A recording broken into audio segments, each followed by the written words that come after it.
Welcome to my program, Bashy's Corner. In this program, we discuss issues or take those issues which normally mainstream media doesn't want or doesn't care. But we do care. And my guest today, when I talk with him, then my viewers will understand why I said that. As a welfare state, Denmark uses considerable amount of money on art, culture, museums. And museums actually are a very big part of Danish cultural life. But few museums are internationally known and respected. My guest today is Kjeld von Folsach. He's the director of David's collection. Although this museum caters to various themes, but the Islamic art collection is one of the finest and best in the world. And when we say Islamic art, I know that many viewers will be skeptical. Does Islam have an art? And that we will talk and get answer from Dr. Folsach. Welcome to my program. Thank you very much. We are very delighted and honored that a person of your experience and stature has said yes to come and talk about your wonderful museum. There are many different types of museum directors. There are some who are bureaucrats, there are some who are collectors, there are some who are scholars. Where do you fit in? Well, I would like to think that I fit in all three categories. Okay. I mean, I have a 12 years university education behind me, and I have written a number of books on general level on Islamic art and many articles. Okay. I must say that over the years, as the museum grew, I have become more and more an administrator, which doesn't amuse me that much, I am afraid to say. And then collecting, yes, that's really where my passion is. Okay. I mean, to acquire objects for the museum and put them into the right context. This is really what I love. When you say Islamic art comes from 60 different countries normally. Islamic countries from Indonesia to Morocco. So can we put all lump sum in under one hat? Yes and no. Okay. I mean, to start with the yes, there are a number of common traits in what we call classical Islamic art. I mean, there's a big focus on calligraphy, the written word, and the making of or the writing of this in a beautiful way. There's a stress on geometry, on plant ornamentation, and so on. On the other hand, of course, we are dealing with an area which is much larger than Europe, for example. And so, I mean, obviously, the art of India and the art of southern Spain in the Muslim period are different. So, yes and no. How did you get interested in Islamic art? Well, that was by accident. Okay. I was when I was 34. I was working in the Museum of Decorative Art, the Design Museum now. In Copenhagen? In Copenhagen. Yes. And I was simply asked by my predecessor whether I would be interested to take over his job. And I thought over it in 40 or 24 hours, and I said yes. So I, so to say, changed religion overnight. And I have been very pleased with that. You are not skeptical, say, Islamic art, but it could No, not at all. Not at all. No, I mean, it's Islamic art is a world art as so many other, I mean, Chinese art, Japanese art, Western art, but it was new to me. As you said, and I also know that Islamic art is very aesthetic, there are beautiful colors, and it looks, and the choice of colors is very different than Europeans. And it's very complex. So did you study it, or it just happened like you assumed, that you just jumped into that? Well, I think, I mean, in my years in university, I never dealt with Islamic art at all. But when I came to the David collection, I had 1 year where I could study. And the old director was still there, André Lett. So there was 1 year when I traveled, partly in the Middle East, and especially I traveled in the West to see all the museums. And so it's like learning by doing. Exactly. And I read a lot. I was young and energetic in these days. And I mean, I must have been reading hundreds of books on Islamic art and was trained to do so. So, as a scholar. Yeah. So your museum is a private collection, as you know. Yeah. Does it give you an advantage, when you go and buy things? Well, there are several good things about being a private institution, especially if you're wealthy, as we happen to be. Okay. I mean, we don't have to apply for money. We don't have to go to the ministries and so on and so forth. It also means actually when we are in a situation where we acquire things, that we can react very quickly. If you offer an object, a valuable object to me or to the David collection, or you offer it to the Metropolitan Museum, it will take you half a year to get through in the Metropolitan. And if you offer it to us, it will take you a week. I will make up my mind. I will go to my board of trustees. Okay. They will say yes or no. So we can be quick. So you have free hand to do those? Yeah, well, not free hands, but I mean, we can be very much quicker than many of the big institutions. So you said your museum is very wealthy. So from where does this wealth come? Well, we inherited the collection, the house, and the money of Christian Ludvig David, who was a Danish lawyer, born in 1878 and died 1970. And the collection is after his name, David. Yes. Okay. So that's, I mean, the David collection is because of his name. Yes. So you say because he was a wealthy lawyer, and he donated all that to this museum? Yeah.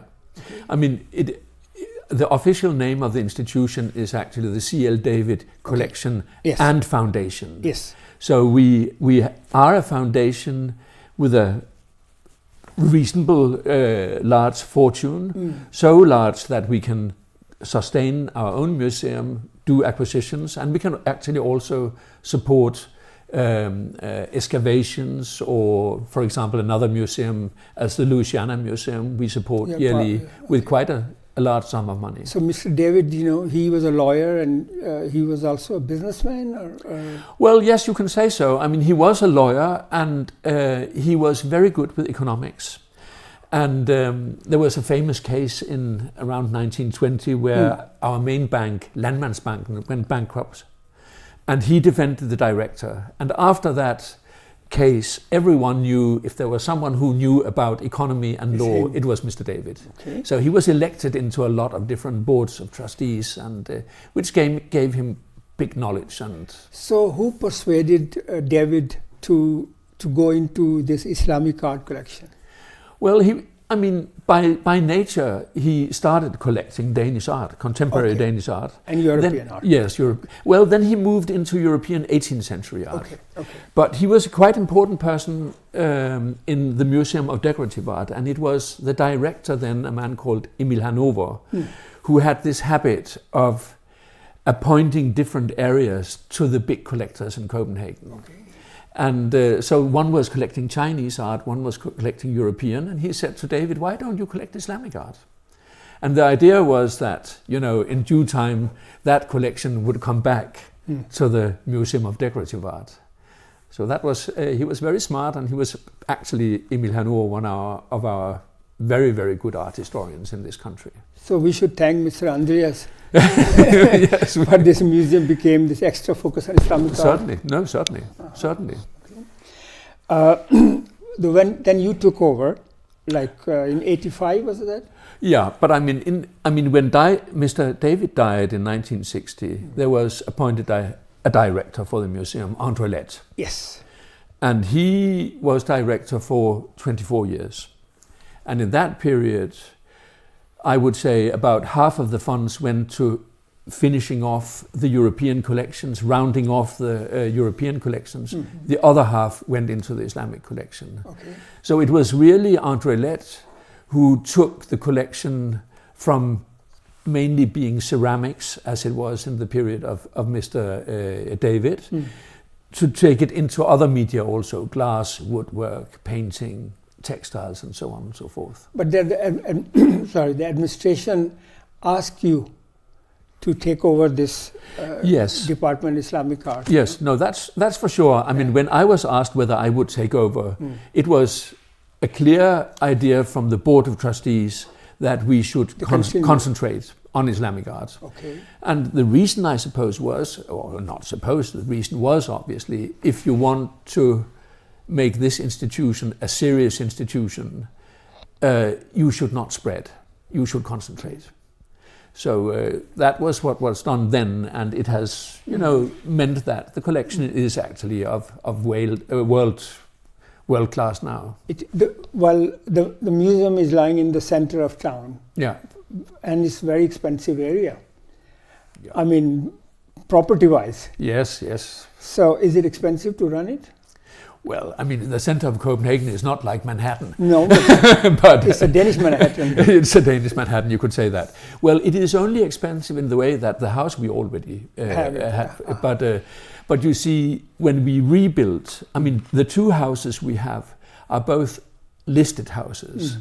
So whatever we do, we have to do in accordance with the Danish law. Okay.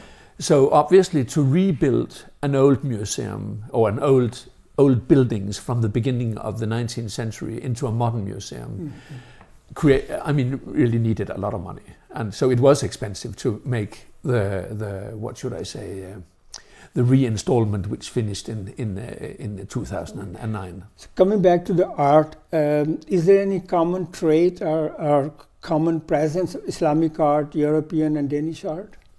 If somebody wants to come and visit your museum, they have European art and then you have Islamic art.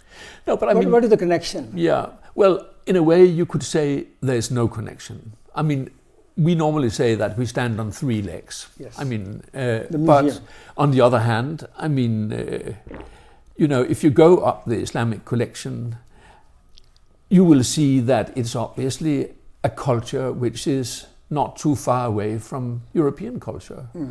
The one difference is, of course, that when we enter the Islamic collection, we have art from the 8th century and from the 10th century and the 12th century.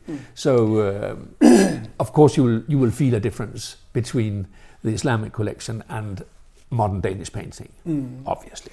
But could it be that some people will say that this Islamic art collection doesn't make any sense in a secular context of Denmark? Oh, I'm sure you will find people who will say that, but I think it's absolutely nonsense. I mean, why shouldn't we be interested in Islamic art? I mean, because we live on the planet Earth, we are also interested in what's happening on the sun or on Saturn or in the water or in the mountains. I mean, of course we should be interested in what's going on in the Islamic world, as we should be interested in what's going on in Mexican culture. Sure. I mean, before you took over, the museum especially had a focus on Persian art. But then it seems that you moved a little bit towards the Arabic background art. Well, that is true to some extension. Yes, I widened out the scope of the collection so that it is a more encyclopedic collection covering most of the classical Islamic world. Okay. But I think that has to do with fashion. I mean, in the period of my predecessor, André Lett, Iran was really much in fashion. Then in my period, we have had an Arab period, we have had a Turkish period, and just now there is actually quite a focus on Indo-Islamic art. So, it's moving. Yeah, it's moving all the time, as fashion does. And does it work? Yes. Oh, yes, I think so. And I think, today, if you visit the David collection, I mean, you will be able to see good examples of art from the entire Islamic world, at least the world or the part we work with. If a viewer is listening to you, what is this Islamic art? So what would you say to that person? What is Islamic art? Yeah. Oh, that's a difficult question. That's why we have an expert like you to answer. Yes. No. Well, I mean, is it painting, statues? What it is? Well, I would say that most Islamic art is actually art in context with material culture. Okay. So, I mean, for example, in Europe, we make a distinction between decorative art or applied art, art which is connected to furniture, to book illustration, to wood carvings, and so on and so forth. And a lot of Islamic art is heavily connected to, what should I say, all the day-to-day objects we surround ourselves with. Okay. It's not so much paintings in golden frames sitting only to be decoration. It is actually things decorating the objects we use in our daily life. Okay. Be they books, be they carpets, be they drinking glasses, be they pots and pans, and so on. So, sorry. If you can explain a little bit the difference between, for example, Iranian art and Arabic art. Is there any difference? And the Indo-Pakistan? Yeah. Well, I mean, it really depends on the different periods. The period you collect. Yeah. No, but even that period, I mean, for example, if you take Indian art in the 12th century, Indian Muslim art in the 12th century, it is very different from Indian art in the Mughal period. In the Mughal period, you have a wonderful melange of local Hindu art, actually, a lot of Persian influence and influence from Europe, actually creating a very human or humanistic type of art, which is quite different from what you will see in the Arab lands.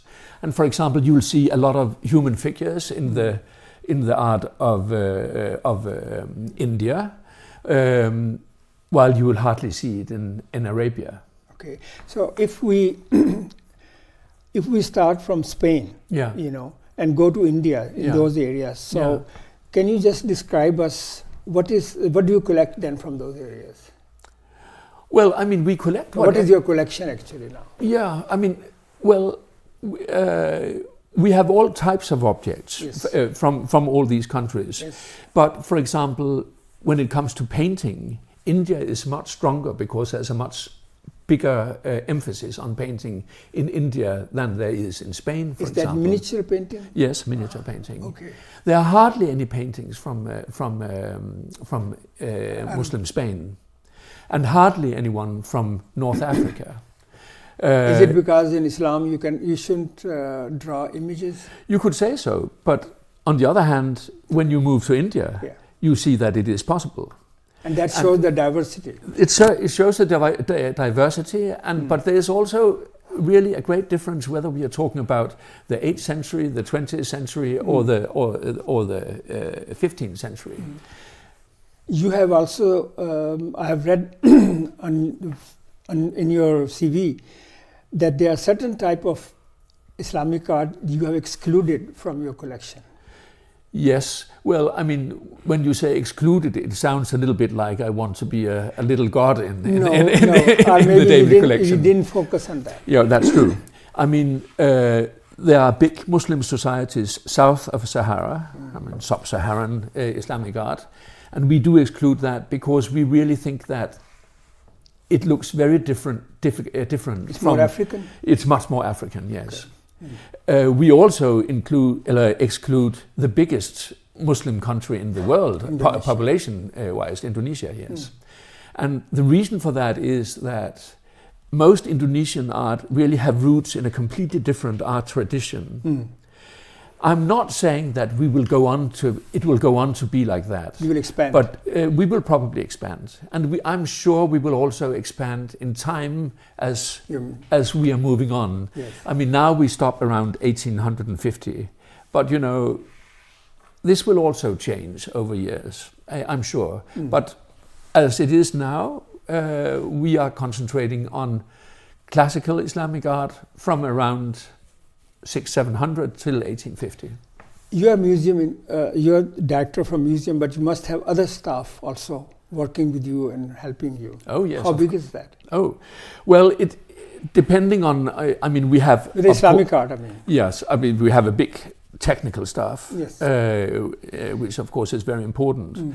But for the Islamic collection as such, I mean, we have restorers, we have librarian, we have people who work with public relations, and then we have 3 persons actually working as curators. I mean, myself and my two curators. So what do you look in that? What kind of qualities you're looking for that? I wouldn't say I'm looking for specific qualities, except that I love to be surrounded by intelligent and curious, passionate people. Okay. As it is, they are trained in art history and in Islamic archaeology. Do you also rely on their expertise when you buy art, Islamic art?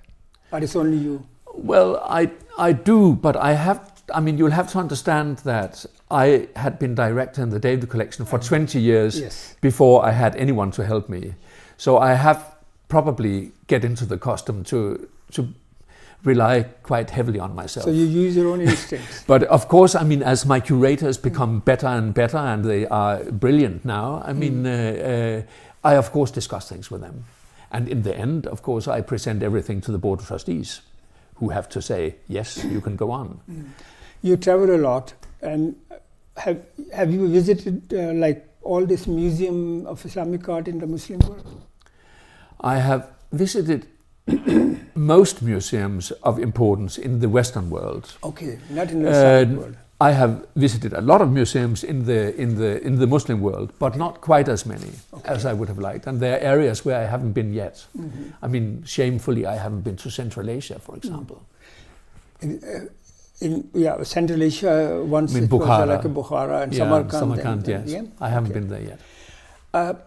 I have visited the Islamic art collection in various countries, in France, in UK, Qatar, Pakistan, Malaysia. How do you differ? Are these collections, differ from each other? Yes, you could say so. I mean, obviously, if you go to the old imperial capitals, Paris, St. Petersburg, London, I mean, you will have different. I mean, the British were very active in India, as we all know. So they have strong Indian collections. Exactly. The French were very active in Syria, Egypt. So they have very strong collections in these areas. If you move to the Muslim countries themselves, they are quite often concentrating on their own local culture. So if you go to Topkapi in Turkey, Istanbul, it will of course concentrate on Turkish art.